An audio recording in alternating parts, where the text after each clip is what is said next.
Baruch Hashem.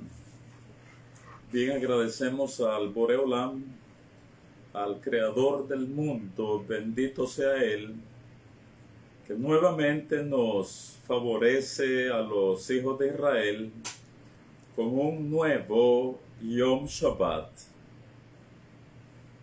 Y por supuesto, con todo lo sagrado, lo espiritual y lo místico que está implícito en este gran y especial día.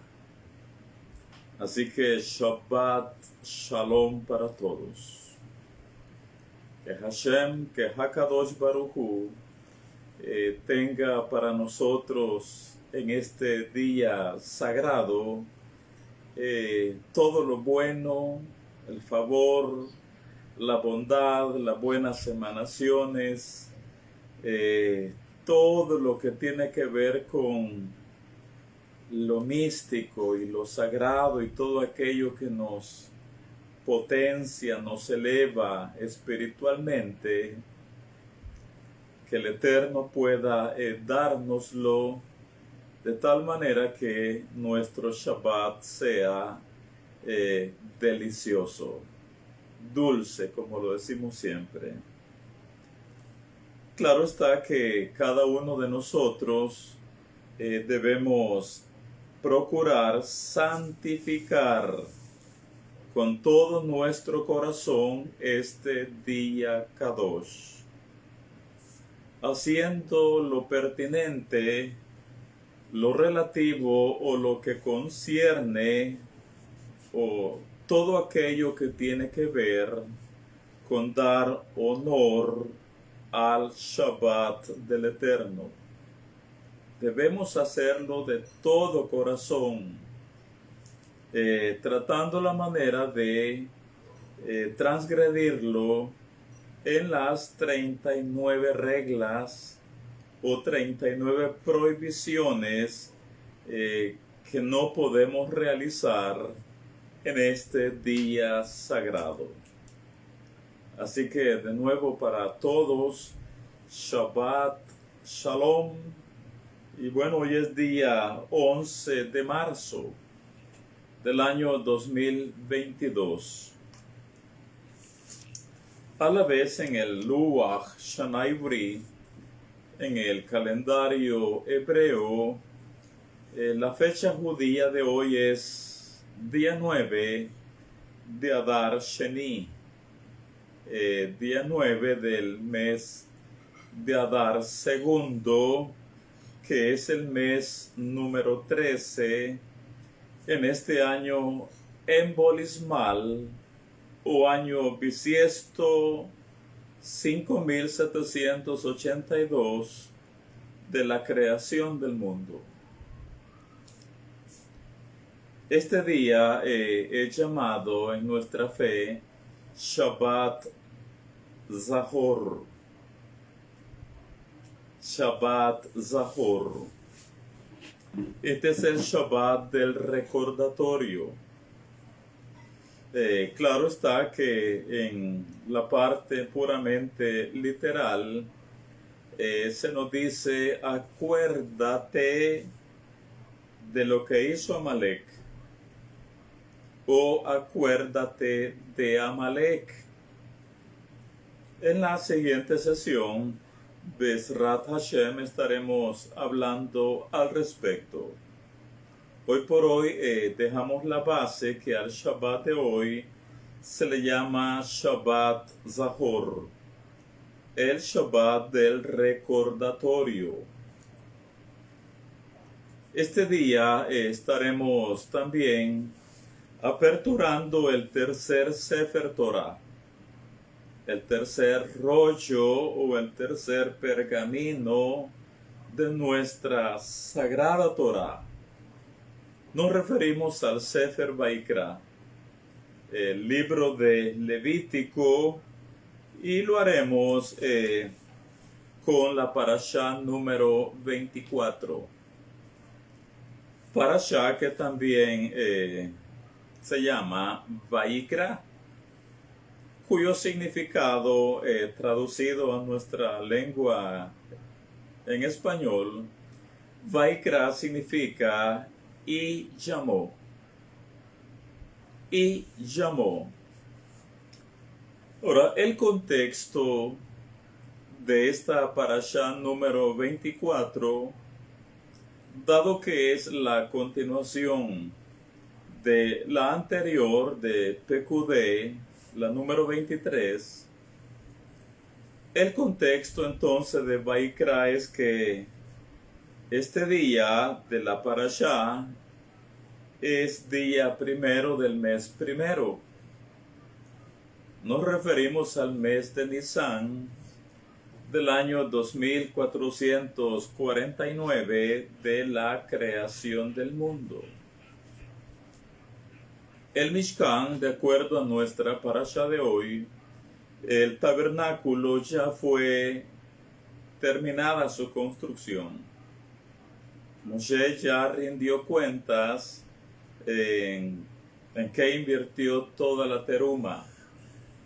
Asimismo, el Mishkan ya fue inaugurado o consagrado con una variedad de ceremonias. Y sabemos que Moshe, que ofrece el Ketoret, es decir, el perfume, el incienso de las especias aromáticas, en ese momento que Moshe ofrece el Ketoret delante del Eterno, e inmediatamente la Shehinah, es decir, la presencia divina del Creador del mundo, descendió de los cielos y vino a la tierra a morar en el tabernáculo en medio de los hijos de Israel. Esto fue, reitero, en el día primero del mes primero, mes de Nisan, del año 2449 de la creación del mundo. Ahora, básicamente, lo hemos estado declarando en todas estas sesiones anteriores. Oiga esto, dicen nuestros escritos: a pesar de que la nube o la Shehinah o la presencia divina estaba centrada o confinada en medio del Mishkan, en el desierto, no obstante, la Shehinah radiaba desde allí para el mundo entero. Estamos en presencia de áreas puramente espirituales, áreas meramente místicas. De nuevo, dicen nuestros escritos, a pesar de que la nube o la Shehinah, es decir, la presencia divina, estaba centrada o confinada en medio o dentro del tabernáculo en el desierto. No obstante, desde allí la Shehinah radiaba para todo el mundo. Eso es algo sobrenatural. Allí en pleno desierto, hablamos del Har Sinai.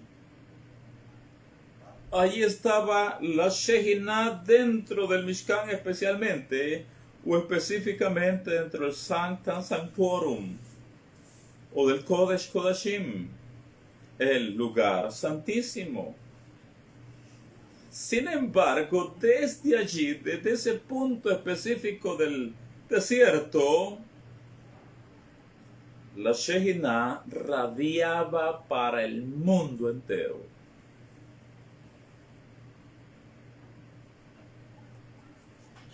¿Y qué radiaba?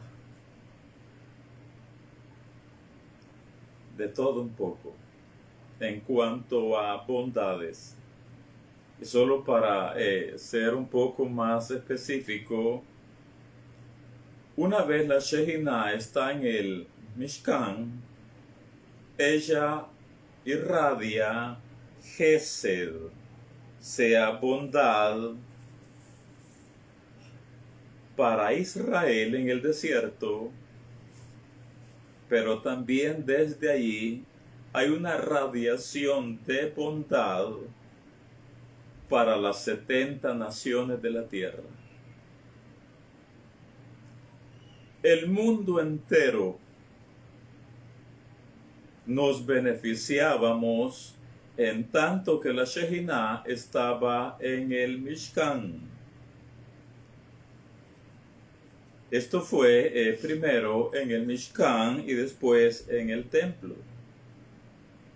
Así que estos santuarios, cada uno en su respectivo, o sea, en su momento, ya fuera el Mishkan en su momento en el desierto, o el templo ya dentro de la tierra prometida, eran para el bienestar, primero para Israel, y segundo era para el bienestar de todas las naciones de la tierra.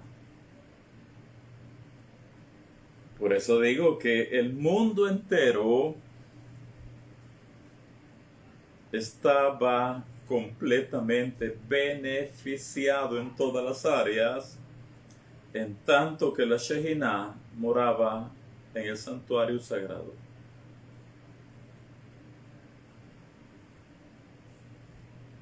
De hecho, sabemos que en cada una de las diferentes ceremonias sagradas que hacían los Kohanim en el santuario, en cualquiera que fuera el mueble que hicieran las ceremonias ordenadas por el Eterno, con estas ceremonias los Kohanim hacían bajar de los mundos de arriba, hacían descender toda clase de bienestar, de favores, de mercedes, beneficios, dones o bondades, tanto para Israel, o primeramente para Israel, y después, reitero, para las 70 naciones del mundo de aquella época.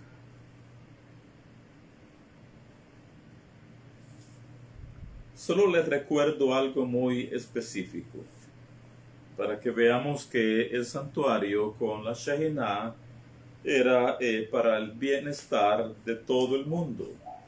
Les recuerdo algo que ya vimos en su momento, y me refiero específicamente al Shulchan, es decir, la mesa donde cada viernes, previo a la entrada del Shabbat, se colocaban 12 tortas o 12 hogazas de pan en la mesa que se llama el Shulchan Hapanim, Lechem Hapanim, o la mesa de los panes de los rostros.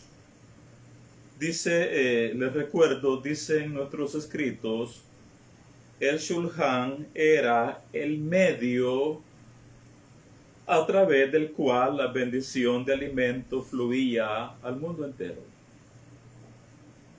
Es lo que estamos diciendo. Que el Mishkan era para el beneficio del mundo entero. El Shulchan era el medio a través del cual la bendición de alimento fluía al mundo entero.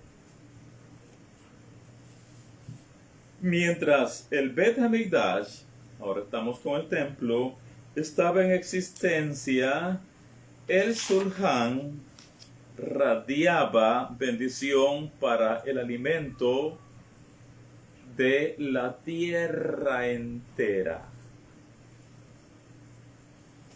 Así que definitivamente el Mishkan con la presencia divina, después el templo sagrado con la presencia divina, eran para el bienestar de todo el mundo.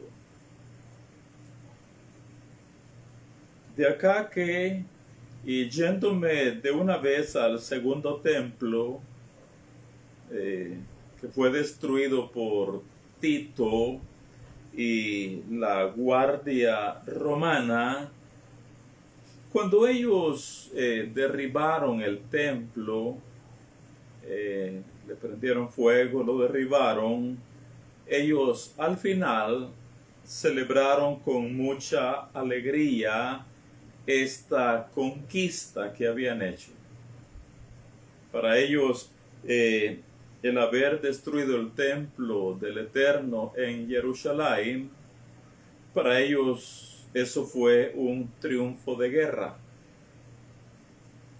Por lo tanto, lo celebraron como ellos celebraban, sin darse cuenta que con la destrucción del templo,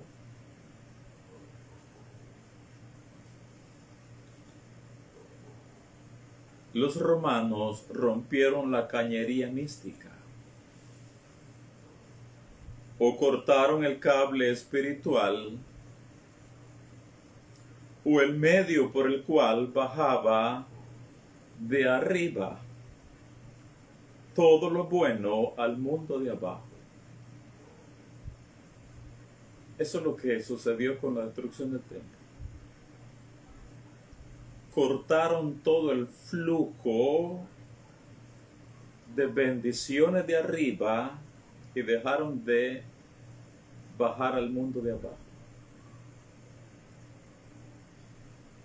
Por supuesto que en la ceguera de ellos jamás lo vieron, jamás lo comprendieron. Para ellos nada más fue una conquista de guerra. Sin embargo, lo que realmente ocurrió con la destrucción del templo fue eso. Fue cortada la cañería espiritual o el cable místico por donde bajaba todo el bienestar de los cielos a la tierra. Así que hoy démonos cuenta del por qué el mundo estamos en caos.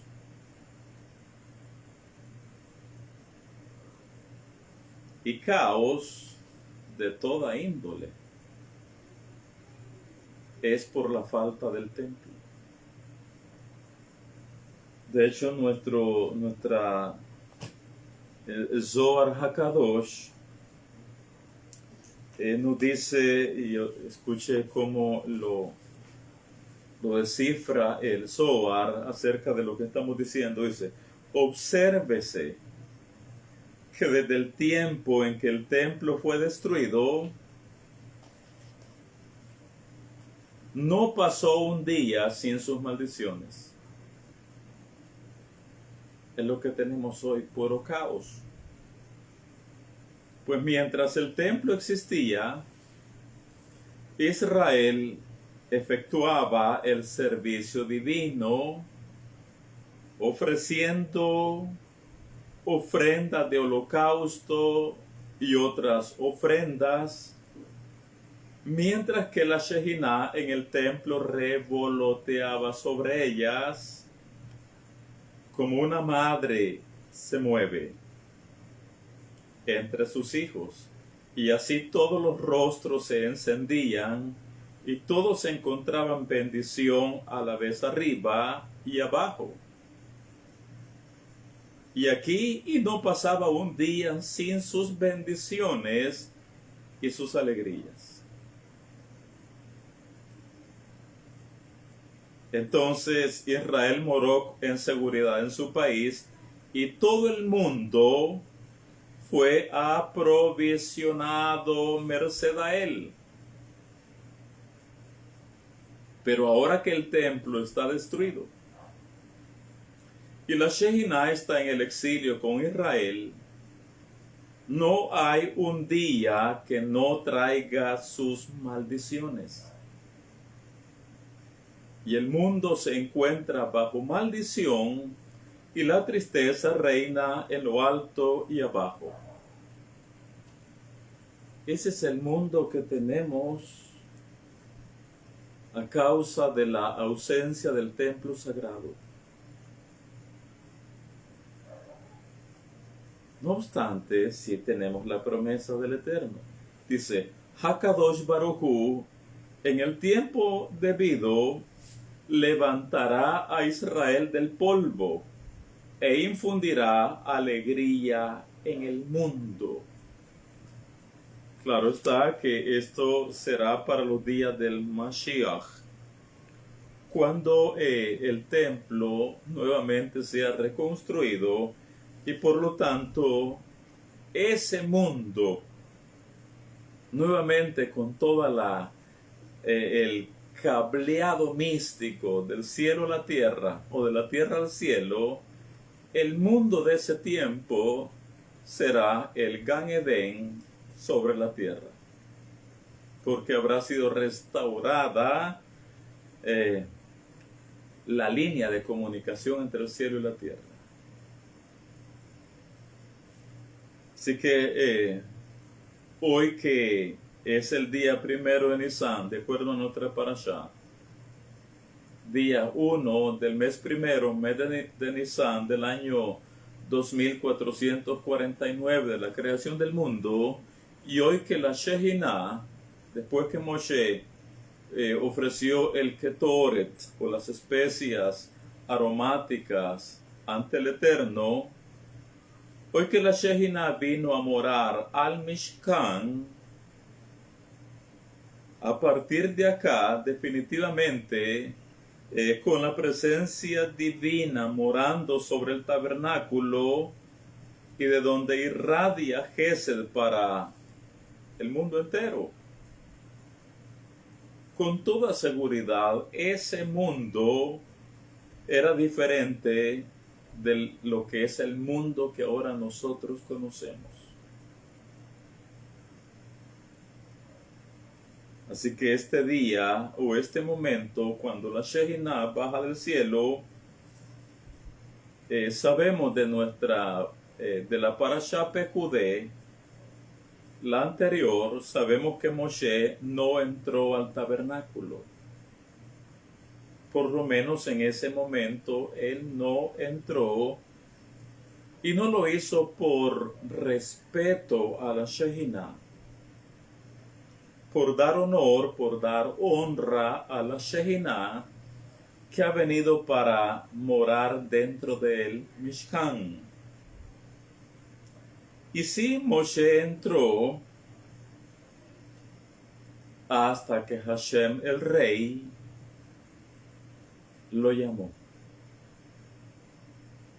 Por eso la parashá se llama y llamó Vaikra.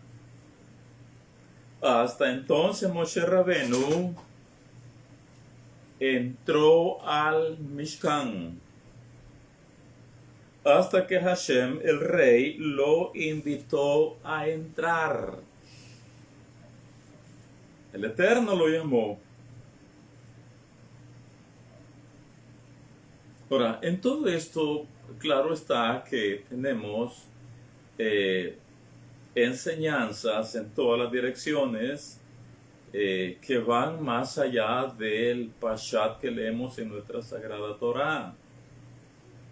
De hecho, de esto que Hashem, de que Moshe no entró al Mishkan, sino hasta que Hashem lo llamó y lo invitó a entrar. De acá aprendemos todos que no se puede entrar en una casa o no se puede entrar a una reunión privada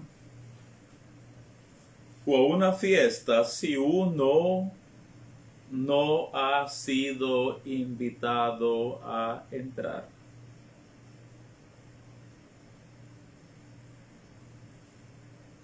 No se puede llegar y no se debe de llegar. no se puede entrar por cuanto uno no está invitado a entrar.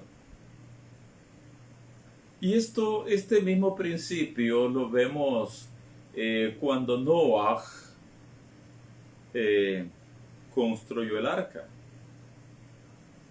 Una vez Noah terminó de construir la teba o el arca, Noah no entró en ella.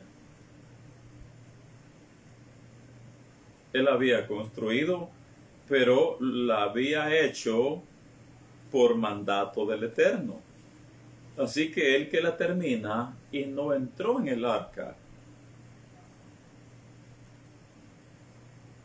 ¿Hasta cuándo Noah entró en el arca?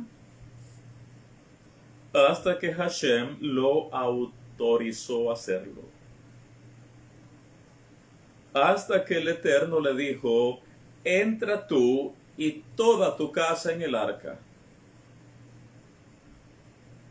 Antes de haber sido invitado a entrar, Noah se quedó afuera.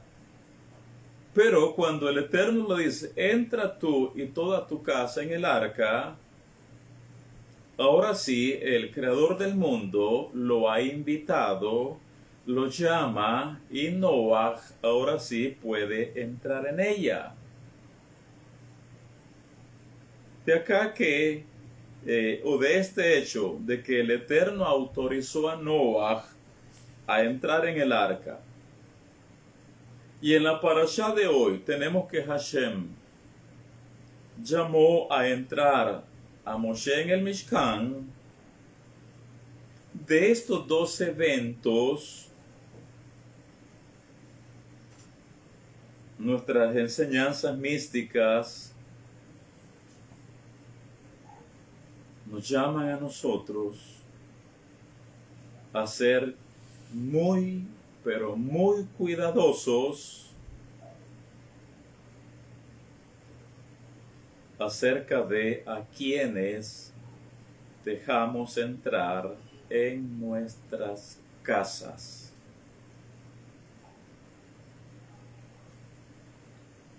De estos dos eventos, Noah no entró en el arca hasta que el dueño del arca le dijo, entra. Y ahora Moshe, que termina el Mishkan, y la Shejina vino a morar dentro de ella, el rey vino a morar dentro de su palacio, Moshe tampoco entró. Y lo hizo hasta que Vaikra,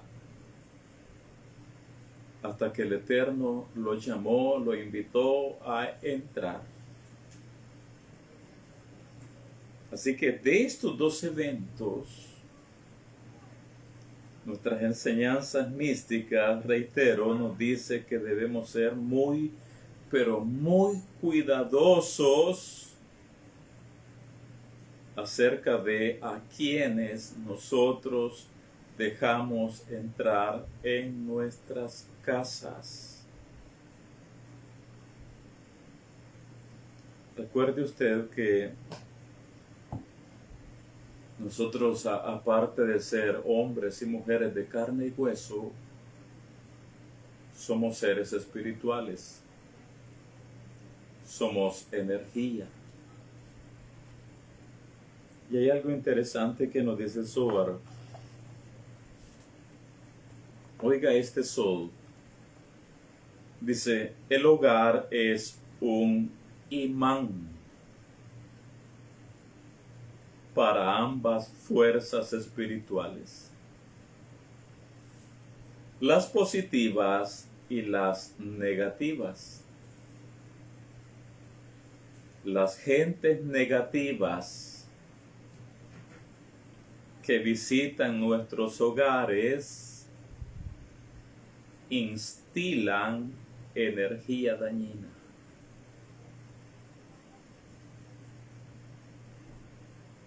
El hogar es un imán para ambas fuerzas espirituales. las positivas y las negativas. Las gentes negativas que visitan nuestros hogares instilan energía negativa. Es decir, las personas con su energía negativa lo que hacen es que esa energía dañina la transmiten. Es como echar la gota a gota de ellos mismos sobre todo el ambiente. O sea, todo el ambiente nuestro se contamina de esa energía dañina. Así que si usted deja entrar en su casa a una persona con un aura o con un campo energético cargado de energías negativas, tenga la seguridad que le va a afectar todo el ambiente de su hogar. Le va a afectar todo el ambiente espiritual de su casa.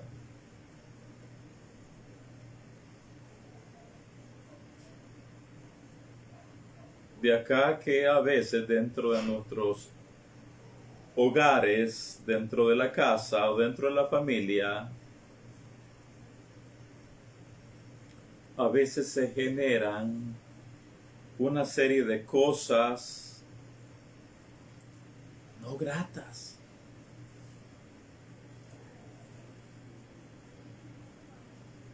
Sin más para más, a veces dentro de la casa hay un ambiente pesado. Un ambiente no muy agradable. Y se dan cosas ahí que provocan disgustos, incomodidad, falta de shalom, ansiedad, etc. En ocasiones esto sucede o son las consecuencias de personas a quienes permitimos entrar,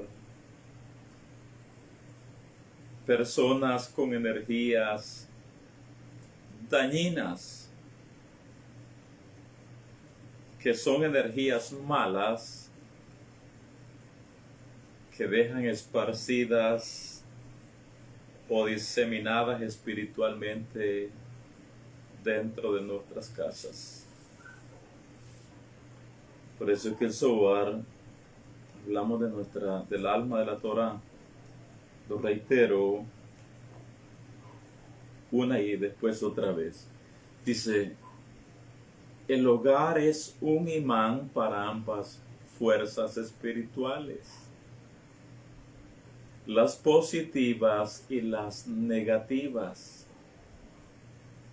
Las gentes negativas que visitan nuestros hogares instilan energía negativa. Recuerde usted que nosotros somos tanto carne y hueso, materia, pero también somos seres espirituales. Y todo esto tiene que ver con un mundo puramente espiritual. Esto puede compararse un poco con algo que ya hemos hablado en otras ocasiones, por ejemplo, cuando muere un vecino nuestro, un vecino cercano a la casa donde nosotros vivimos.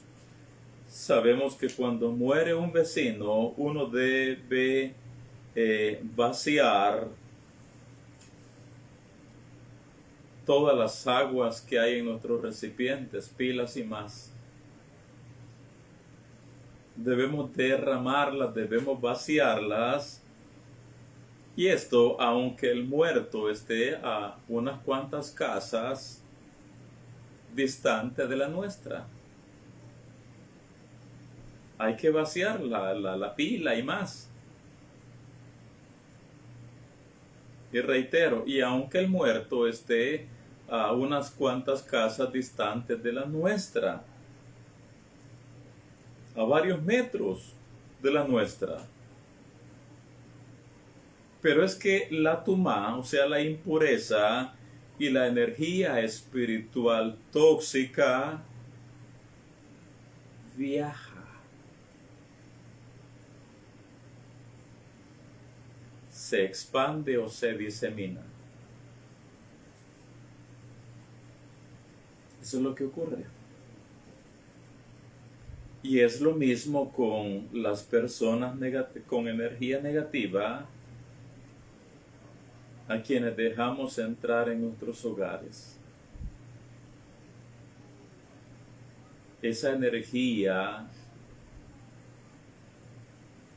emana, se expande y se disemina. Y finalmente el ambiente de la casa se vuelve un ambiente algo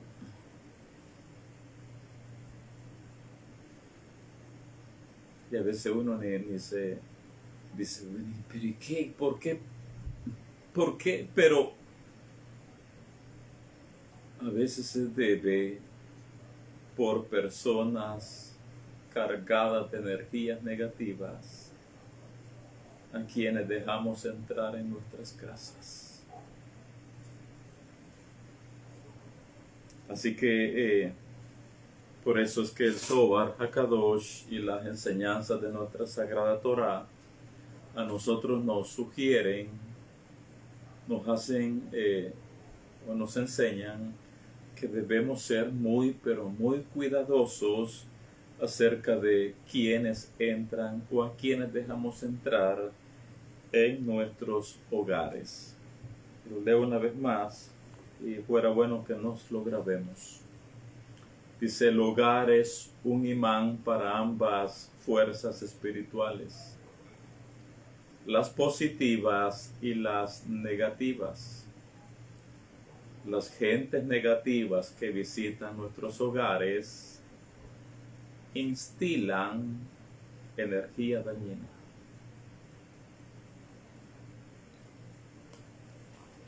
Por supuesto que sí, a nuestras casas, bajo nuestro techo también llega una persona con un aura o con un campo energético de buenas energías. Por supuesto que nuestro ambiente de la casa será un ambiente donde se respira una atmósfera de shalom, una fragancia de shalom. ¿Por qué? Por la energía negativa de la persona, por la energía positiva de la persona que también nos haya visitado.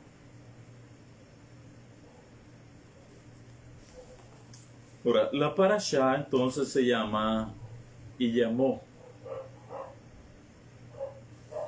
Y llamó es porque el Eterno llamó a Moshe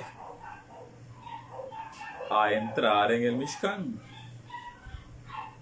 Lo llamó desde el interior del Ohel Moed, lo llamó desde el lugar santísimo y básicamente lo que le dijo a Moshe fue, entra, ven, entra. Y llamó a Moshe.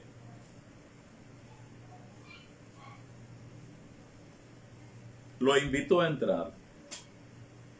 En lo cual también tenemos otro sol que va unido con lo que acabamos de estar diciendo.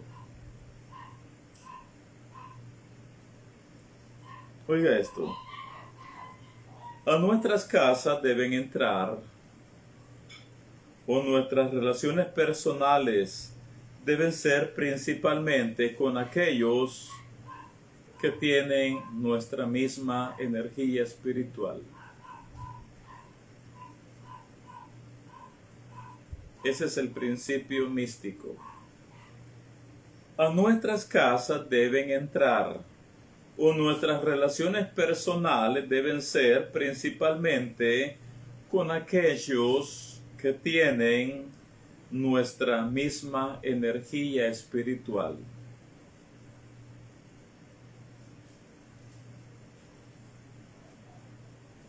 Y eso como lo vemos acá en nuestra parasha de hoy, que Hashem, bendito sea Él, invita o llama y hace entrar a Moshe al Mishkan. ¿Cómo desglosamos eso de que se debe de invitar o hacer entrar a la casa solamente aquellos que tienen nuestra misma energía espiritual? Oiga, la energía de Hashem es 345. Hashem se escribe G-U-G-Shin-Mem. G-Shin-Mem. Así que la gematría de Hashem es 345.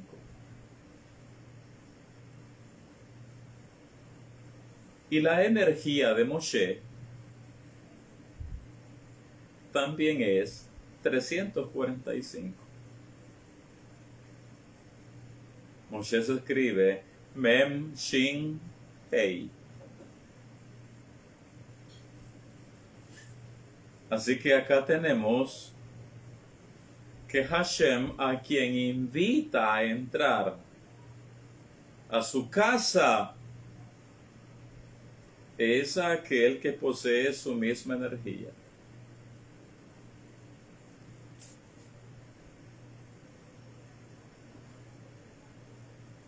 Dice acá, dice un talmid, dice, pero a veces hay necesidad de dejar entrar familia o no familia. Dígame a un amigo invitado, ¿qué hago yo?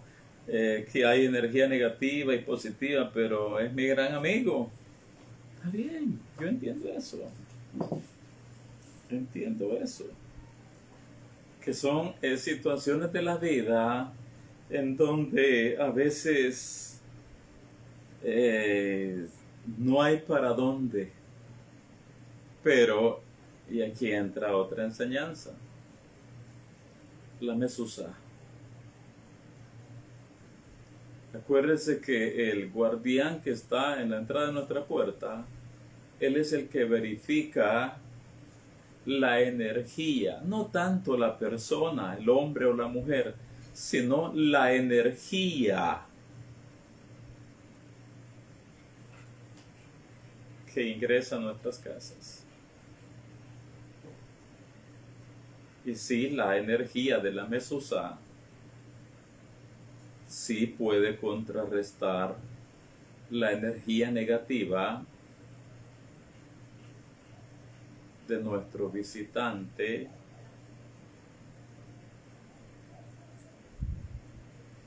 y hacer que la cosa no sea tan grave.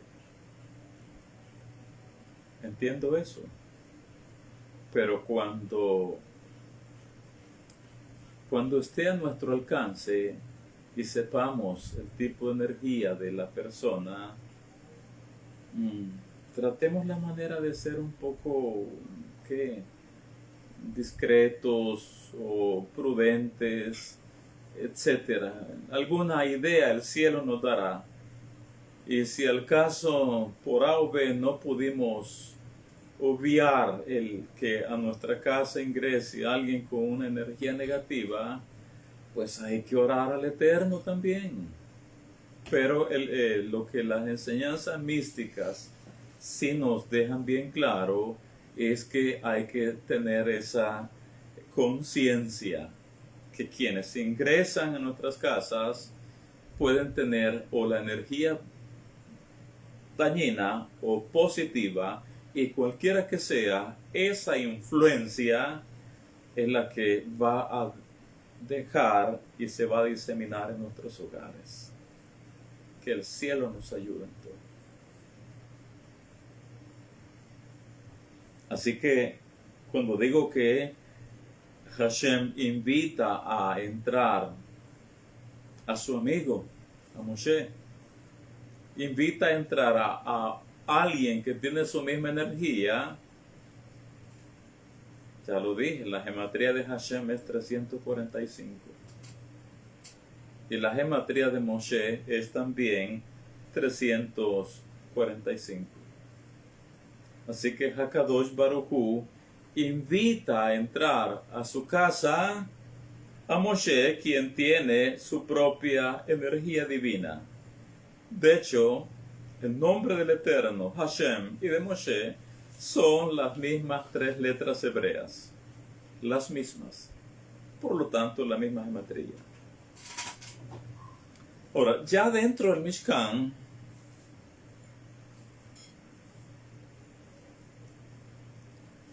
el Eterno da instrucciones precisas a Moshe, instrucciones para los hijos de Israel, donde entre el mar de enseñanzas o la variedad de aristas de enseñanzas, oiga esto, en el capítulo 1 y parte del 2 de nuestra parashá, tenemos implícita una de las tantas enseñanzas, y es que los hijos de Israel debemos tener evolución espiritual. Está implícita la enseñanza en el capítulo 1 y la parte primera del capítulo 2.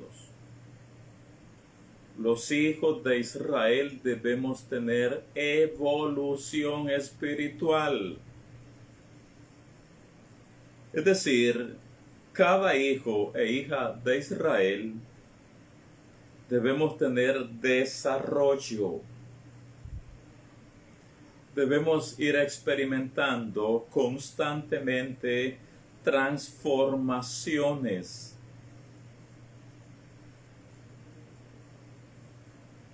Debe haber en cada uno de nosotros progreso espiritual,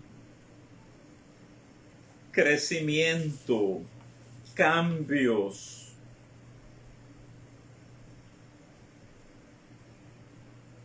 Y esos cambios no necesariamente me refiero a cambiar de una idea nueva a otra verdad nueva que a la larga no nos transforma a nosotros.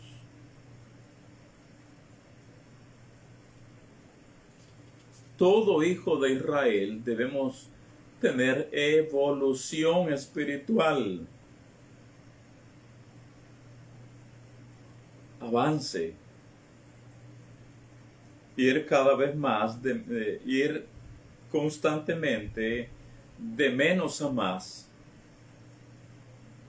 ir progresando de lo poco a lo mucho. Y es que si no hay evolución espiritual, por supuesto que uno se queda estancado. Si no hay evolución espiritual, nos quedamos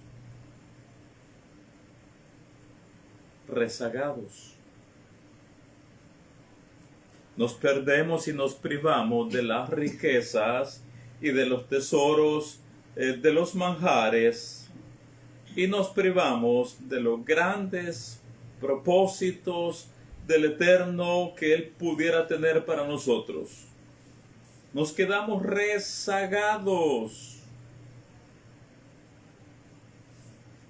Así que la primera enseñanza, de las primeras enseñanzas que tenemos en la parashá de hoy es que cada hijo de Israel debe tener evolución espiritual.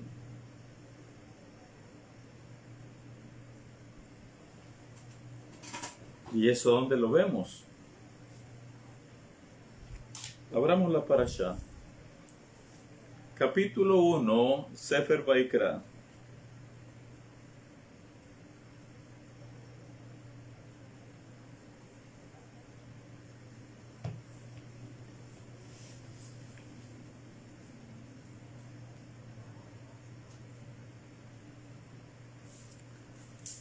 La pregunta que hay ahí, sí, es que, ya dije, son cuestiones ocasionales, circunstanciales, pero a sabiendas la energía negativa que alguien posee, y estar diciendo, venga a mi casa, vamos a mi casa, vamos a mi casa, sabiendo que posee una energía negativa, es ahí donde estamos diciendo. Pero hay cuestiones circunstanciales que no pueden obviarse. Bien, la parashá, capítulo 1, Sefer Vaikra, vamos a leer de corrido todo el capítulo 1 y parte del 2 de una vez, donde está implícita la enseñanza, reitero, que cada hijo de Israel debemos tener evolución espiritual. Dice el 1, leo en español. Dice, y llamó el Eterno a Moshe y habló con él desde el Ohel Moed, o sea, desde el tabernáculo de reunión, diciendo, habla a los hijos de Israel y diles, cuando alguno de entre vosotros ofrece ofrenda al Eterno, de ganado vacuno u ovejuno haréis vuestra ofrenda. Si su ofrenda fuere holocausto, vacuno, macho sin defecto lo ofrecerá. De su voluntad lo ofrecerá a la puerta del tabernáculo de reunión delante del Eterno. Versículo 4. Y pondrá su mano sobre la cabeza del holocausto y será aceptado para expiación suya. Entonces degollará el becerro en la presencia del Eterno. Y los Coanim, hijos de Aarón, ofrecerán la sangre y la rociarán alrededor sobre el altar, el cual está a la puerta del tabernáculo de reunión. Y desollará el holocausto y lo dividirá en sus piezas. Y los hijos del Cohen Aarón pondrán fuego sobre el altar y compondrán la leña sobre el fuego. Luego los Coanim, Bené Aarón, acomodarán las piezas, la cabeza y la grosura de los intestinos sobre la leña que está sobre el fuego que habrá encima del altar. Y lavará con agua los intestinos y las piernas, y el Cohen hará arder todo sobre el altar.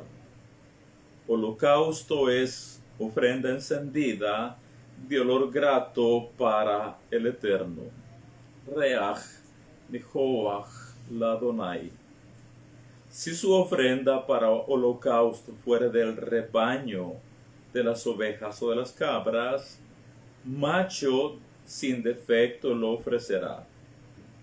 Y lo degollará al lado norte del altar delante del Eterno. Y los sacerdotes, hijos de Aarón, rociarán su sangre sobre el altar alrededor.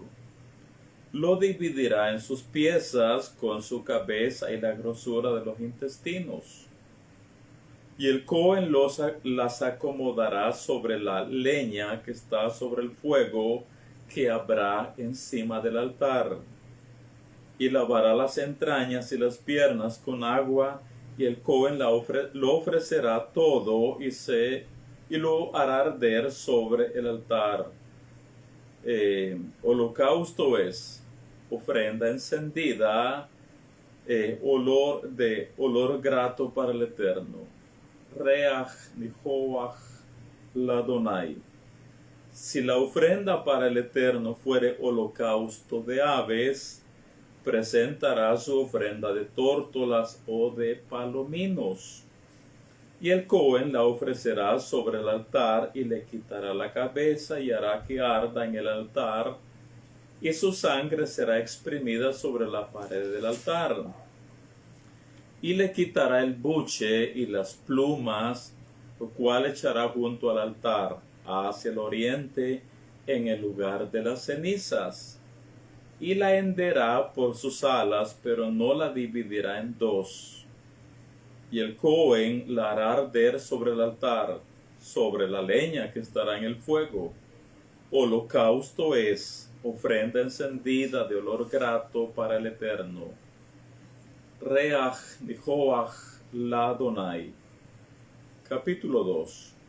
Cuando alguna persona ofreciere oblación al Eterno, su ofrenda será flor de harina, sobre la cual echará aceite y pondrá sobre ella incienso.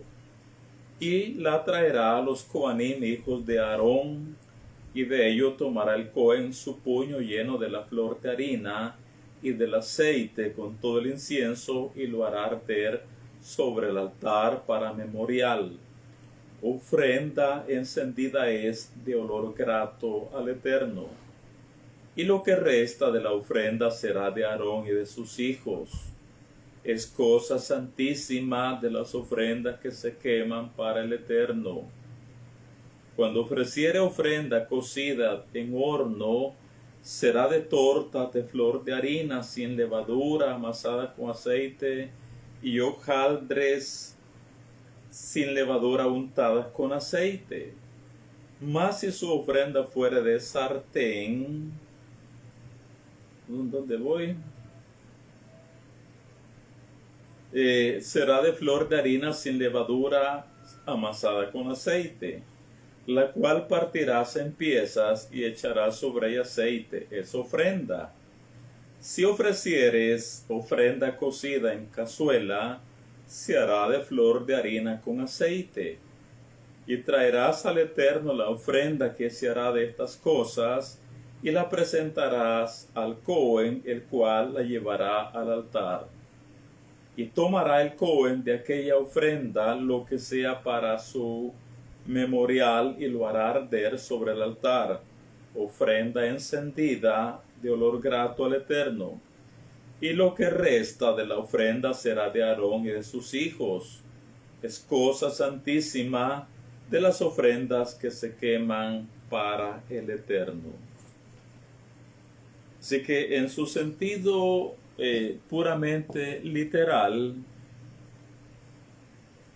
claro está que esto se refiere a diferentes niveles de capacidades económicas. Ese es el Pashat. Nos habla de diferentes capacidades económicas. Ya hemos aclarado en otros ciclos del que ofrece el vacuno es porque tiene más recursos. El que ofrece del ganado menor, ovejas o cabras, es porque está en otro rango más abajo del que ofrece vacuno. El que ofrece tórtolas o palominos está más abajo todavía. Y oiga, el que ofrece tortas o que ofrece panes o harina es porque es una persona económicamente bastante pobre. Así que la parashá nos hace ver que cada quien debe de acercarse con su ofrenda al Eterno según sus recursos o según su capacidad económica, y presentar sus ofrendas, oiga, de acuerdo a su capacidad. Y aquellos que, por supuesto que son pobres, de su pobreza también tienen que ofrendar al Eterno. Y claro está que el Eterno recibe la ofrenda de cada quien según sea el nivel económico de cada quien. Todo y cuando la ofrenda o el corbán lleve los ingredientes del amor al Eterno y el agradecimiento para el Creador del mundo. Con estos ingredientes, sin importar el tipo de ofrenda que se ofrece al Eterno por el recurso de cada quien, la ofrenda finalmente es Reach Nihoach Ladonai, ofrenda placentera de olor grato al Eterno. Esa es la parte puramente literal. Ahora, en este ciclo de Torah, detengámonos nada más un momento con quienes ofrendan al Eterno la jaula del ganado mayor, los vacunos. El animalito vacuno. En su sentido interno, místico, la jaula, o quien ofrece el del animal vacuno, la jaula representa un altísimo nivel de conciencia. Eso representa la jaula, un altísimo nivel de conciencia. Hablamos de un alma espiritualmente muy elevada. Ese es su recurso espiritual. Su enriquecimiento espiritual. Un alma muy elevada. En otras palabras, los que ofrecen el vacuno representan a gente de entre Am Israel que espiritualmente ya no están ni en Ruach, ni en Nefesh, ni en Neshama, sino más arriba. Niveles del alma. El de la jaula, reitero, representa gente de entre Am Israel que espiritualmente ya no están ni en Ruach, ni en Nefesh, ni en Neshama. Sino más allá de esto. En otras palabras, los que ofrecen el vacuno, espiritualmente hablando, son los VIPs de entre Am Israel. Son los grandes tzadikim. Son los grandes místicos de la Torah. Están en una posición no económica, sino espiritual, muy, pero muy elevada. Tienen grandes recursos, no estamos hablando económicos, sino espirituales, muy, pero muy altos. En palabras más claras, los que ofrecen el vacuno, cuyo nivel de conciencia es muy elevado, son los grandes cabalistas, los grandes tzadikim, los grandes jajamim, los grandes cabalistas.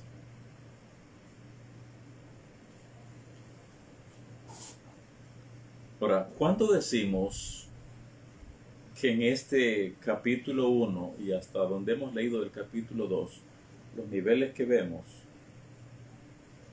cuando decimos que nos habla de que los hijos de Israel debemos tener evolución espiritual, estos de la jaula grandes tzadikim, grandes místicos, grandes cabalistas, por supuesto que ellos han tenido evolución. No nacieron así.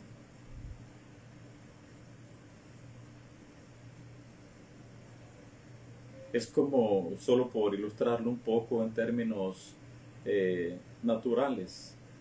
Hablemos de un abogado, un médico, hablemos de un arquitecto, un ingeniero, hablemos de un maestro de obra en la construcción, hablemos de un experto en cuanto a dibujo, etcétera, cualquiera que sea la ocupación. Estas personas no han nacido ya con el título.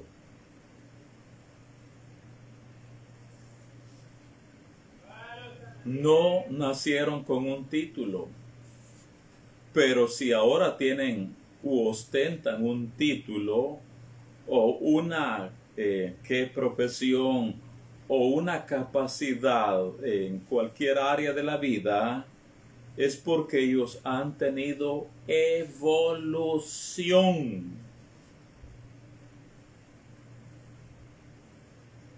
de estudios, de sacrificios, de prácticas, tiempo, dinero, desvelos, etc. Han tenido evolución. No nacieron así. Por ejemplo, si hablamos de un albañil, no nació albañil. Para llegar a convertirse en uno, es porque ha tenido evolución.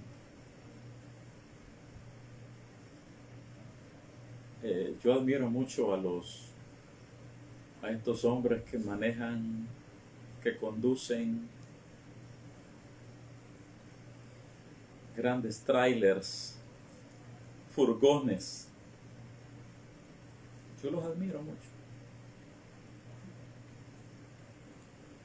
No nacieron así. Para llegar a ser lo que son y a hacer lo que hacen, han tenido evolución, mis amigos. Con evolución es que han llegado y ahora son lo que son en la vida. De hecho, en todas las áreas, campos o aspectos del diario vivir, la vida misma nos enseña que para todo debe haber evolución. Por ejemplo, nosotros vemos en las noticias, rara vez podemos ver o estar frente a un personaje de estos. Por ejemplo, hablemos de un general del ejército. Difícilmente, no imposible, pero difícilmente uno tiene un acceso, un acercamiento a un general muy trajeado, con su uniforme militar, con un montón de cosas por aquí, con cosas por acá, y wow, un general. No nació general. Para llegar a donde está, de nuevo, ha tenido evolución.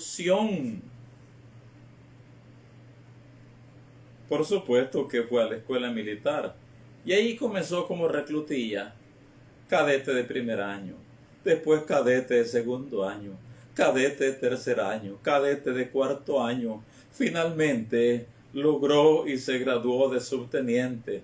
Después de muchos años de trabajo, estudio, llegó a ponerse 2 barras, llegó a ser teniente.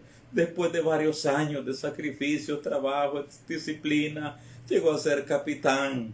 Después de varios años de disciplina y tanta cosa, llegó a ser mayor. Después de ser mayor, después de varios años, llegó a ser teniente coronel. Después de varios años, llegó a ser coronel y después de varios años más llegó a ser un general. ¿Qué ha tenido para llegar a donde está? Evolución.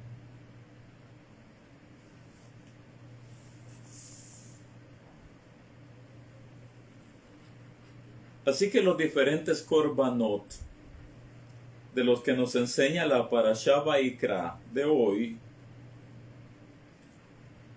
los vacunos, ese es un nivel de conciencia diferente. Los de ovejas o cabras es un nivel de conciencia o de elevación de almas más bajo que el de la jaula. El de los palominos es un nivel de conciencia todavía más bajo.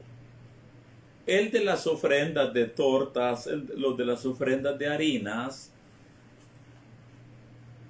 es porque su evolución espiritual o apenas comienza o después de varios años no hay progreso. No hay avance, no hay transformaciones, no hay evolución. Estos diferentes tipos de ofrendas van más allá de lo literal que leemos.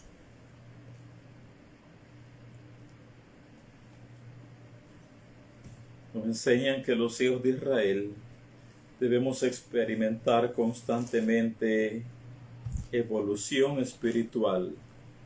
Hay un pasaje de las Nuevas Escrituras acerca del rabino Shaul. El rabino Shaul, graduado en Jerusalén como rabino, él dice en una de sus cartas, él escribe a una congregación de Torah en los Filipenses. Y oiga lo que dice este gran rabino.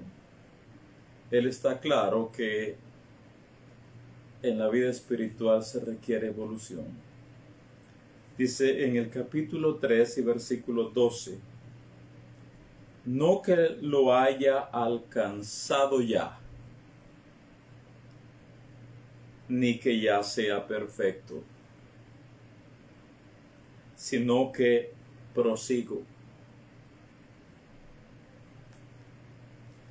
por ver si logro hacer aquello para lo cual fui también asido por el Mashiach. Dice, hermanos, yo mismo no pretendo haberlo ya alcanzado, pero una cosa hago, olvidando ciertamente lo que queda atrás y extendiéndome a lo que está delante. Evolución. Prosigo a la meta,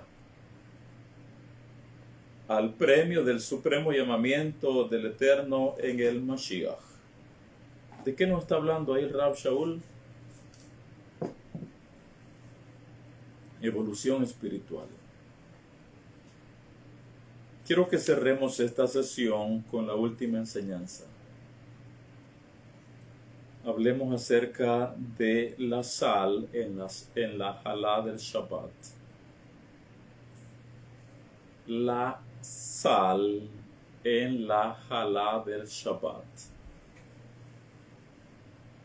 Claro está que en toda casa de los hijos de Israel, siempre para el Shabbat se tienen dos panes trenzados, dos halot.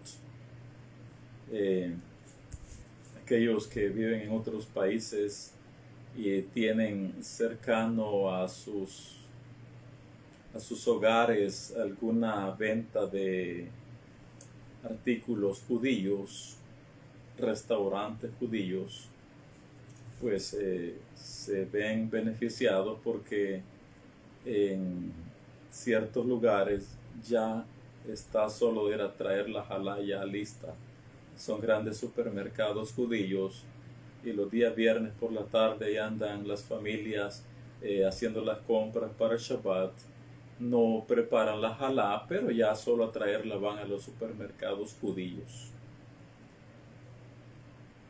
Otros, por supuesto, que en casa la preparan. Ahora, la jalá, los dos panes trenzados en Shabbat, deben de, después que hacemos el kiddush, o sea, después que bebemos, bueno, después que cantamos la Halel de Shalom Aleichem, que hacemos la bendición por el fruto de la vid, después que hacemos el ritual de Netilat Yadayim, después descubrimos las dos halot no deben de estar descubiertas antes de esto. Hasta después de Netilat Yadayim se descubre, porque ahora viene y se levantan los dos panes de Shabbat. Y se hace la braja, que ya sabemos, Baruch, Atah Hashem Eloheinu Melech Haolam, Hamotzi Lehem Min Haaretz. Estamos ahí, decimos, bendito eres tú, Hashem, nuestro Elohim, Rey del universo, que sacas el pan de la tierra. Y oiga esto. Después de la bendición, antes de comer jalá, primero se pringa con sal, o se unta con sal la jalá. Hay que colocarle sal.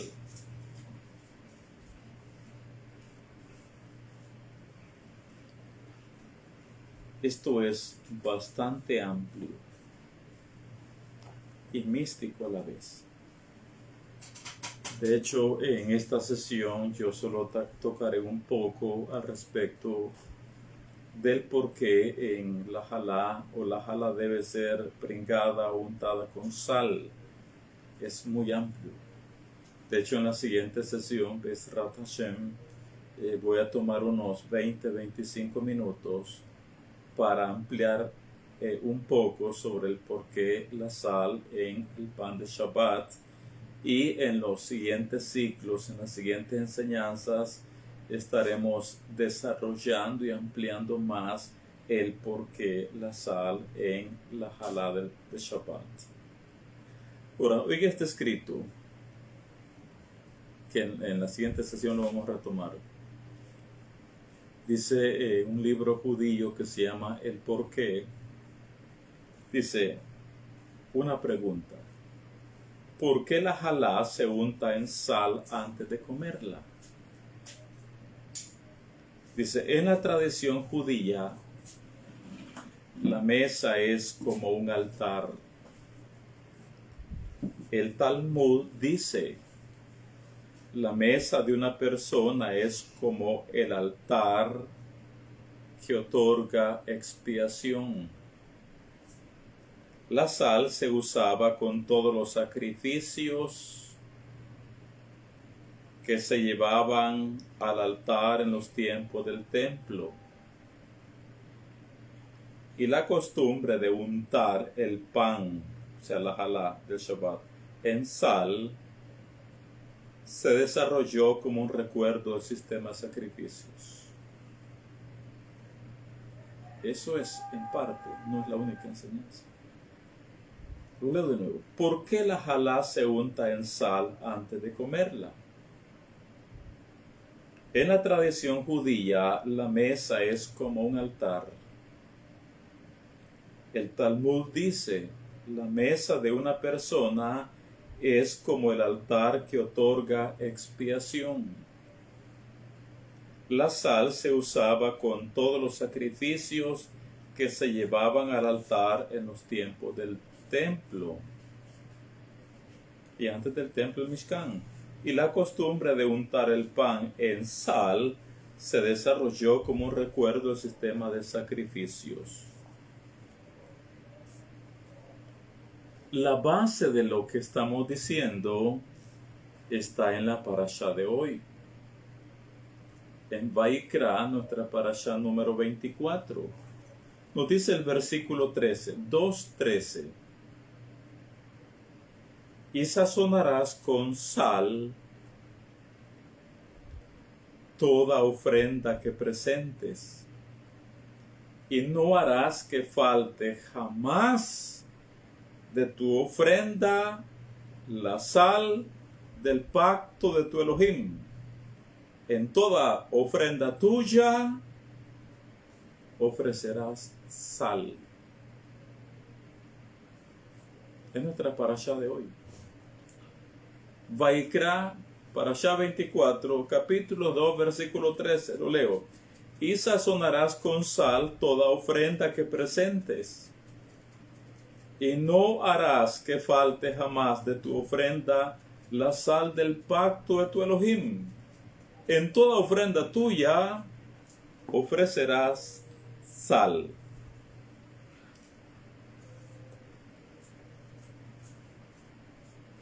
Acá nos quedamos y sobre esta base tomaremos unos 20 a 25 minutos en la siguiente sesión y hablaremos más del por qué se utiliza sal en la halá, el pan de Shabbat. Así que antes de comerla hoy, después que hagamos la brajá, ya sabemos qué es lo que hay que hacer. Colocarle sal. Poquito, si es algo simbólico, no estamos hablando que después no se la pueda comer. Estamos hablando de algo simbólico, unas pringadito. Es a manera de cumplir la mitzvah. Y ya dije, vamos a estar develando secretos mañana y en siguientes sesiones del por qué se utiliza sal en los panes de Shabbat. Así que nos quedamos con esta primera sesión de Torah acá de la parashá Vaikra, la número 24. Bezrat Hashem. Con la ayuda del Eterno continuaremos mañana a las 10 de la mañana, hora de El Salvador. En este momento, Talmidai, hagamos el Kiddush en nuestras mesas de Shabbat.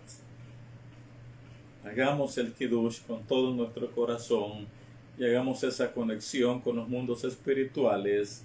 La guía la tenemos en el Sidur ya. Y no olvidemos que siempre después de comer hay que hacer la Birkat Hamazon.